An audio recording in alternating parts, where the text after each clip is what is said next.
ہمیں جنرل مشرف نے تب کہا, ہم نے پوچھا کہ جی ہم اس جنگ میں کیوں جا رہے ہیں, یہ ہماری جنگ تو ہے ہی نہیں.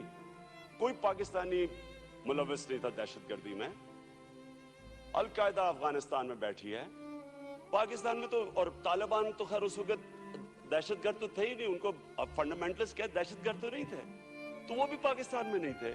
ہم نے جنرل مشرف سے پوچھا کہ ہم کیوں اس جنگ میں شامل ہو رہے ہیں. یہاں بیٹھے ہوئے ہیں, مولانا صاحب بیٹھے تھے اس کانفرنس میں.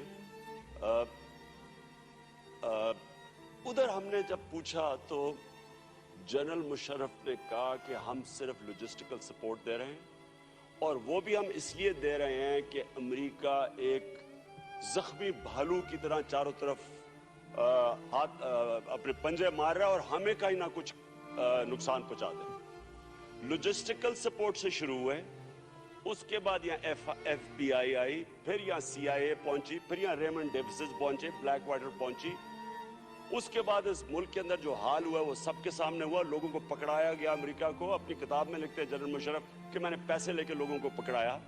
اس کے بعد وزیرستان فوج بھیجی گئی. میں یہاں کھڑا ہو کے کہا کہ یہ آپ انگریز کی تاریخ پڑھ لیں, 80 سال انگریز پھنسا رہا ہے, سب سے زیادہ انگریز فوجی وزیرستان میں مرا ہے, سپر پاور تھا اپنے وقت کا. یہ ہمارے وہ لوگ ہیں جنہوں نے کشمیر میں لڑے ہیں, ہماری یہ ریڑھ کی ہڈی کی طرح ایک پولیس کی چوکی نہیں ہے, کیوں ہم فوج بھیج رہے ہیں. آپ اسپیکر صاحب, ٹریجڈی یہ ہے, اور میں پھر سے آتا ہوں یہ ڈیفائننگ مومنٹ کیوں ہے, کہ کل 600 سے 1000 لوگ یہ بات کرتے ہیں کہ جو فورنرز آئے وہاں, 600 سے 1000. قبائلی علاقے میں 60 لاکھ پاکستانی بستے تھے, جو اس ملک کے وہ شہری ہیں جنہوں نے ملک کے لیے خون دیا ہوا ہے, کشمیر میں خون دیا ہوا ہے, ان کی قبریں ہیں, جہاد کیا ہے انہوں نے. میں 65 کی جنگ جب ہوئی تو ہمارے ماں باپ نے ہمیں, والد نے بھیجا پنڈی, تو وہاں میدان بھرا ہوا تھا قبائلی علاقے کے لوگوں کو, لشکر جا کے پاکستان کے لیے لڑنا چاہتے تھے. ادھر ہم نے اپنی فوج بھیجی. کس کے لیے فوج بھیجی؟ امریکن پریشر کے اندر فوج بھیجی. اور میں آج کہنا چاہتا ہوں کہ اس سے بڑی حماقت یہ پاکستان کی, یہ جتنا بڑا ایسٹ پاکستان میں فوج بھیجنے کا ڈیزاسٹر تھا, اتنا بڑا یہ ڈیزاسٹر کیا. بلوچستان میں فوج بھیجنے کا ڈیزاسٹر کیا, وہ بھی آپ کے سامنے, لیکن علیحدہ وہ بات ہے. اب اس کے بعد ذرا تماشا دیکھیں کہ ہوا کیا, کہ وہاں جب ادھر ایک رد عمل آیا, اب وہ وہاں کوئی فوجیں تو نہیں کھڑی ہوئی تھی, جو بھی ملیٹنٹس تھے وہ کئی گاؤں وغیرہ میں تھے, وہاں بمباری کی, کولیٹرل خود کہہ رہے ہیں کولیٹرل ڈیمیج, اپنے لوگوں کو, عورتیں بچے مر رہے ہیں گاؤں میں, کولیٹرل ڈیمیج. یہ آج پوچھیں کہ یہ لوگ کیسے بنے جو گلے کاٹنے شروع ہو گئے, یہ انسان حیوان کیسے بنے؟ یہ کیوں نہیں پاکستان کی تاریخ 48 سے لے کے اب تک کوئی وہاں گلے کٹ رہے تھے, سب سے پرامن علاقہ تھا. تو یہ جو گلے کٹنے شروع ہوئے, اور یہ جو لوگ کو کچھ ہوا تو صحیح, کوئی انڈرسٹینڈ کریں, وہ لوگ کوئی انسان تھے وہاں, وہ کیا ہوا جو کہ ہم نے ان کو بنا دیا جو یہ بن گئے ہیں اب. ہم نے امریکہ کے کہنے کے اوپر فوج بھیجی. اور میں اسپیکر صاحب آج آپ کو کہتا ہوں کہ ہماری اس ملک کی بدقسمتی ہے کہ ہم نے اپنے ڈالروں کے پیچھے اپنے ضمیر بیچے, ہم نے اپنے آپ کو بیچا, ہم نے ڈالروں کے پیچھے یہ سارا کچھ کیا. اور آج دیکھیں اس کا رد عمل, کہ وہ جب سے وہ شروع ہوتا رہا وہ بڑھتا گیا, ایک ایجنسی سے دوسری ایجنسی سے تیسری ایجنسی, 7 ایجنسیز کے اندر ہماری 1.5 لاکھ فوج کو ہم نے جا کے وہاں پھنسا دیا. یہ کس کو اس کی فائدہ ہوا؟ کیا پاکستانیوں کو فائدہ ہوا یا ہمارے دشمنوں کو فائدہ ہوا؟ ہماری طرح کے لوگ کہتے گئے, جو اس کے خلاف بات کرتے تھے, ہمیں جی پرو طالبان ہے, یہ پرو دہشت گرد ہے, یہ ہارڈ لائنر ہے, یہ ایکسٹریمسٹ ہے. اور یہ لبرل تھے جو بمباری کے اجازت دے رہے تھے, گاؤں کے اوپر عورتیں بچے مر رہے ہیں, اس کو وہ لبرل اپنے آپ کو کہتے تھے. تو جب ہم نے پریزیڈنٹ گورنمنٹ کو ہم نے جب مینڈیٹ دیا, اس کی پیچھے تاریخ تھی. 50,000 ہمارے لوگ مر چکے ہیں. میں کہتا ہوں تقریباً 50,000 لوگ جن کو کوئی پوچھتا ہی نہیں ہے, معذور ہو چکے ہیں. بم دھماکے کے اندر جو بچ جاتے ہیں, جو مر جاتے ہیں وہ تو گئے, جو بچ جاتے ہیں ان کا کئی دفعہ ذرا دیکھے جا کے, میں جو ہسپتالوں میں گیا ہوں, کسی کا بازو نہیں ہے, کسی کی ٹانگ نہیں ہے, کسی کی آنکھیں نہیں ہیں, تو ان کا بھی کوئی 50,000 تقریباً ہمارے وہ معذور ہوئے. ہمارے 3-4 ہزار فوجی شہید ہوئے, 10,000 معذور ہوئے. اس ملک کو پچھلی گورنمنٹ نے فگرز دی کہ 100